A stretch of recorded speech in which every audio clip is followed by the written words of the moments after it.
دوستو گاؤں سے اناج کی بوریاں آئیں تو امی نے گودام میں رکھوا دی۔ گھر میں کام کرنے والی اجو بوا تھیں جن کی عمر بمشکل 30 سال تھی۔ انہوں نے بوریاں دیکھی تو گھبرا کر چیخ ماری اور بیٹھے بیٹھے گر گئیں۔ ان کا سارا جسم اکڑ گیا اور بتیسی بند ہو گئی۔ چمچی کی ڈنڈی سے ان کے دانت ذرا سے کھول کر امی نے پانی ڈالا، منہ پر پانی چھڑکا تو وہ گہرے گہرے سانس لے کر ہوش میں آ گئی۔ کیا ہوا بوا؟ کچھ نہیں، وہ شرمندہ سی ہو کر بیٹھ گئیں۔ پھر ان کی آنکھوں سے آنسو بہنے لگے۔ انہوں نے کہا، بی بی مجھے قیامت کی وہ رات یاد آ گئی جب ہم ہجرت کر کے پاکستان آئے تھے۔ اس رات مجھ پر 2 قیامتیں ٹوٹی تھی۔ بوری دیکھ کر مجھے ایسا لگا جیسے میں اور دوسری عورتیں ان میں بند ہیں۔ آپ بوری میں بند ہو کر پاکستان آئی تھی؟ خالہ نے پوچھا۔ ہاں بی بی، اپنی عزت سب کو پیاری ہوتی ہے۔ میری ساس نے مجھے بوری میں بند کر کے گھسیٹ کر ریل گاڑی میں سیٹ کے نیچے گھسا دیا تھا۔ میرے آگے ٹرنک رکھ کر اس پر بستر اور پوٹلیاں رکھ دی تھی۔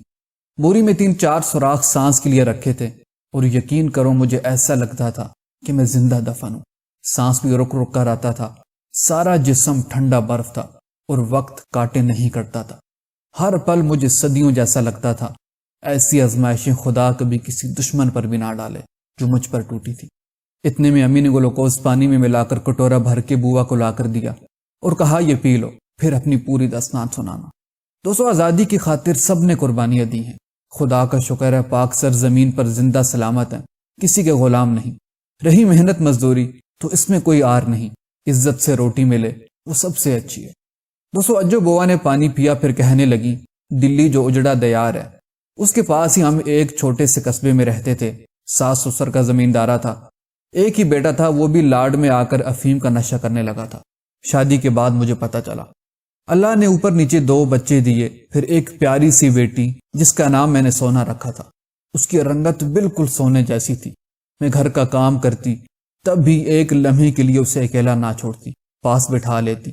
1 سال کی بچی مجھے جان سے زیادہ پیاری تھی۔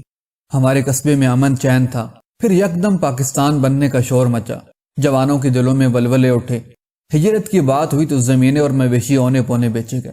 میری ساس نے مکئی کے دانے بھون کر گڑ کے شیرے میں سونف ملا کر اس کے لڈو بنائے، میٹھی ٹکیاں بنا کر تھیلے میں بھری۔ سسر نے پچھلی کوٹڑی میں جا کر دروازہ بند کیا، فرش کی کھدائی کر کے اس میں سے روپے اور زیور نکالا۔ میں نے کپڑے کی چوڑی تھیلی سی، اس میں زیور اور روپے رکھ کر کمر سے باندھ لیا۔ رات کے اندھیرے میں سب نے دعا مانگی اور ملنے والوں کو سلام دعا کر کے گھر سے باہر چلے۔ گاؤں کی بیل گاڑی تھی، اس نے ہمیں رات کے اندھیرے میں حضرت خواجہ نظام الدین اولیاء کے مزار تک پہنچا دیا۔ وہاں کیمپ لگا تھا۔ میری ساس نے 4 چادریں لٹکا کر پردہ کیا، میں اندر بیٹھ گئی۔ بے سر و سامانی کا عالم تھا۔ صبح ہوئی تو روٹیاں نکال کر اچار کے ساتھ کھائیں، خدا کا شکر ادا کیا۔ 4-5 دن کیمپ میں گزارے، سوکھی ٹہنیاں توڑ کر بطور ایندھن رکھ لی۔ ایک بڑا سا توا تھا، آٹا گوندھ کر لے جاتے، ایندھن ڈال کر روٹیاں پکا کر لے آتے، اچار سے لگا کر کھا لیتے۔ یہی ناشتہ تھا اور یہی کھانا۔ بچوں کو میٹھی ٹکیاں پکڑا دیتے۔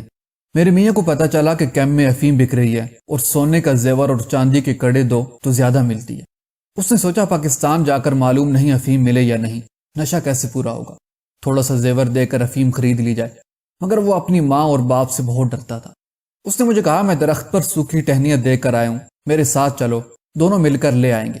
آج روٹیاں زیادہ پکانا کیونکہ لاہور جانے والی ٹرین لیٹ ہو جاتی ہے، راستے میں روٹی کام آئے گی۔ میں نے ساس سے کہا، میں ایندھن لینے سامنے قبرستان تک جا رہی ہوں، اور پھر اس کے ساتھ چل پڑی۔ سونا میری گود میں تھی۔ قبرستان میں جا کر اس نے سونا کو گود سے اتار لیا۔ میری چمپا کلی گلے میں تھی، وہ زبردستی اتارنے لگا۔ میں نے اسے دھکا دیا، غصے میں آ کر اس نے سونا کو اٹھایا اور پاگلوں کی طرح اس کی ٹانگیں پکڑ کر گھمانے لگا۔ میں نے شور مچایا اور کہا، ظالم تو یہ چمپا کلی لے اور بچی کو چھوڑ دے۔ اس کے سر پر جنون سوار تھا۔ کہنے لگا، مجھے بتا اور زیور کہاں ہے، مجھے سارا زیور چاہیے، میں افیم خریدوں گا۔ اچھا میں ماں سے لا کر تجھ کو زیور دیتی ہوں، تو سونا مجھے دے۔ میں اس کی طرف بڑھی کیونکہ بچی کی چیخیں نکل رہی تھیں۔ سامنے سے میرے ساس اور سسر بھی آتے دکھائی دیے۔ انہیں دیکھتی ہی ظالم نے بچی کو زور سے گھما کر پختہ قبر کے تعویذ پر دے مارا۔ بچی کا سر کھل گیا اور قبر پر اس کا بھیجا بکھر گیا۔ میں نے دیوانوں کی طرح بچی کو قبر سے اٹھایا اور اس کا بھیجا ہاتھ سے سمیٹنے لگی۔ اتنے میں وہ بھاگ گیا۔ میری ساس اور سسر بھی رونے لگے۔ وہ کہنے آئے تھے کہ ریل گاڑی آ گئی ہے، چل کر سامان سنبھالو۔ میرے سسر نے معصوم بچی کو پیار کیا، ساتھ ہی ایک گڑا کھدا ہوا تھا، اس میں بچی کو ڈال کر مٹی ڈال دی، درخت کی شاخیں توڑ کر رکھی، یوں میری سونا کو مٹی میں ملا دیا۔ میرے ہوش و حواس ختم ہو چکے تھے۔ روتی پیٹتی ان کے ساتھ چل پڑی۔ خالی گود تھی اور میرے اندر جیسے زلزلہ آ گیا تھا، بار بار کانپ اٹھتی۔ گاڑی میں جا کر میری ساس نے ایک بوری نکالی، اس میں 3-4 سوراخ کیے، کہنے لگی اس ڈبے میں 6 لڑکیاں اور بوری میں باندھا، دیکھ اگر ہندو سے کرپان مارے تو آواز نہ نکالنا، ورنہ وہ تجھے بے آبرو کر دیں گے، اٹھا کر لے جائیں گے۔ بوری میں ڈال کر آزار بند سے منہ باندھا اور مجھے سیٹ کے نیچے ٹھونس دیا۔ میرے آگے لوہے کا ٹرنک تھا، اس پر بستر رکھا تھا۔ مجھے ایسا لگ رہا تھا بوری میں جانے کب سے باندھوں اور یوں ہی مر جاؤں گی۔ پھر گاڑی میں ہندو سے گھسائے، سامان پھینکنے کی آوازیں آئیں، آخر میں کسی نے زور سے ٹرنک گھسیٹا اور بوری پر لات ماری۔ اتنے میں کھڑکی سے آواز آئی، نیچے آؤ، گاڑی چل پڑی ہے۔ جاتے جاتے کسی بدبخت نے دوبارہ بوری میں کرپان ماری، میری ران اور پنڈلی زخمی ہو گئی، خون بہنے لگا۔ میں نے منہ میں دوپٹہ ٹھونس لیا تھا، درد کی لہر سارے جسم میں تھی۔ پھر مجھے ہوش نہیں آیا۔ مجھے ہوش آیا تو میں فرش پر پڑی تھی، میری سانس گھسیٹ کر مجھے نکال رہی تھی۔ باہر نکل کر میں نے گہرے گہرے سانس لیے، دیکھا کہ لاہور اسٹیشن پر کئی بوریاں پڑی تھی اور ان میں سے کچھ لڑکیاں مر بھی چکی تھی۔ وہ نظارہ میں بھلا نہیں سکتی۔ بوریاں دیکھ کر مجھے وہ سب کچھ یاد آ جاتا ہے۔ خوف اور صدمے سے میرا دودھ خشک ہو گیا تھا اور خون بھی، جتنا بہنا تھا وہ بہہ چکا تھا۔